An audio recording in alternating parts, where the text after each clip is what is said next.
In today's lesson in art, we're going to be continuing to try and answer our question, what would a world without war look like? And we're going to be specifically focusing on propaganda, building upon what we learnt last week. So in today's lesson, we are going to design a poster that could be used for propaganda. And in order to do this, we need to appreciate a successful print artist. We're going to be actually designing a piece of propaganda, and we're going to try and convey a message through our art. So our starter today is to look at this print artist. And before we start designing, we're going to be looking at Andy Warhol. So some facts about him. He was born on the 6th of August in 1928 and he died on the 22nd of February 1987. So he was actually alive during the period of time that World War II occurred. He was from Pittsburgh in Pennsylvania in America, and he was known for being a leading artist in the pop art movement. So you've probably seen some of his prints before because he was very famous for what he did, and he basically kind of started the pop art movement, which a lot of other artists followed and copied after him. So in order to appreciate all the amazing work that he created, we're actually going to look at some of his prints in a moment. And as you are looking at these prints, I want you to think about what you like about them, what you dislike about them. Has he used any colour? What kind of imagery and shape has he used? So I want you to really consider the images on the screen in a moment and think about what you like about the artwork. So on the screen now we have some of Andy Warhol's prints, and you'll notice that the first image that I have put on is a print of Marilyn Monroe. It's called Diptych of Marilyn. We then have a print, probably one of his most famous prints, Campbell's Tomato Soup. Then we have a print of Mickey, and in the bottom left-hand corner we have a print of the Beatles, which were a famous British band. So I'm going to leave these prints on the screen for a few moments, and I want you to think about what you like, what you dislike, how's colour being used, which print is your favourite. These are just a few of Andy Warhol's prints. So if you like these, you might want to have a little bit of a research and look at some more of his work, because he was, as I said, very famous for what he did.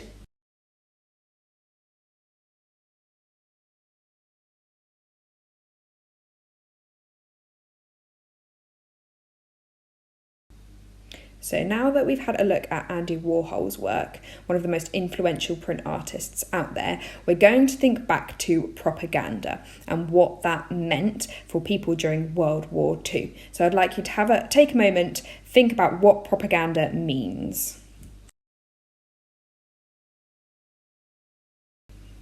So propaganda is information that is biased and sometimes misleading that is used to promote a political cause or view.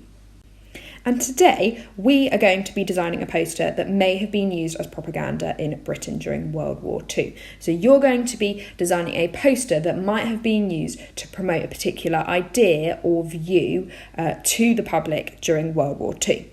So for today's lesson, you are going to need a piece of paper and a pencil. That's all you need. And this poster that might have been used as propaganda in Britain is going to need to give one of the following messages. So as you're designing your poster, I want you to think about what kind of message it's giving, and you're going to need to choose one of these four. So your poster can either remind people to grow their own food, remind people to keep silent about the war so that nothing is leaked to the Germans.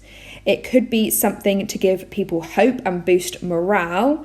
So just to kind of improve people's moods, to make them think positively about the war, to show it's not as bad as it seems. And the final reason could be reminding people to put their blackout blinds up.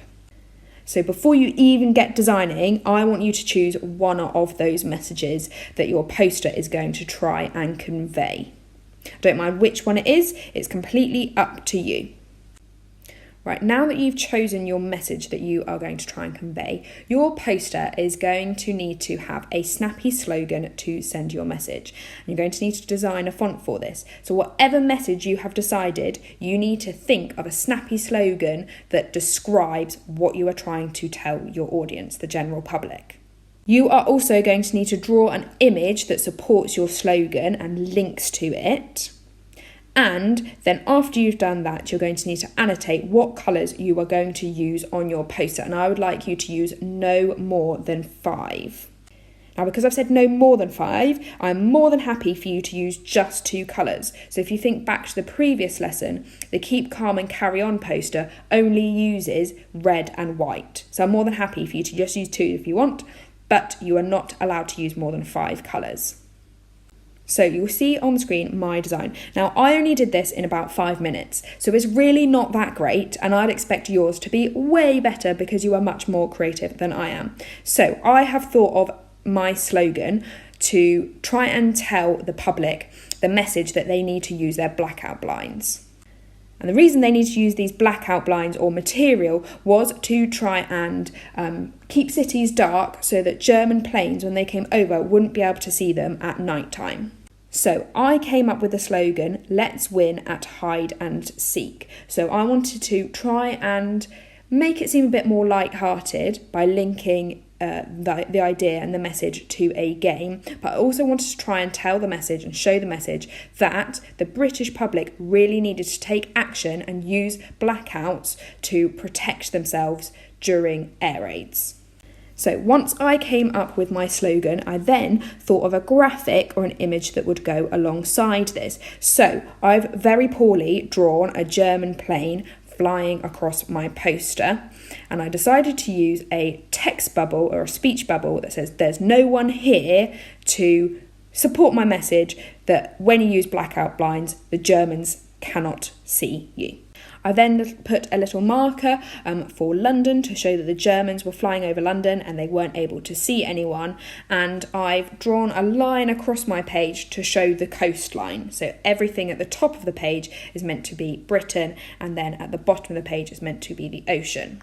And then to make it seem a bit more eye-catching, I decided to add some yellow stripes coming out of the plane to make it seem as though the plane was flying quickly over the land and avoiding bombing any of the British people.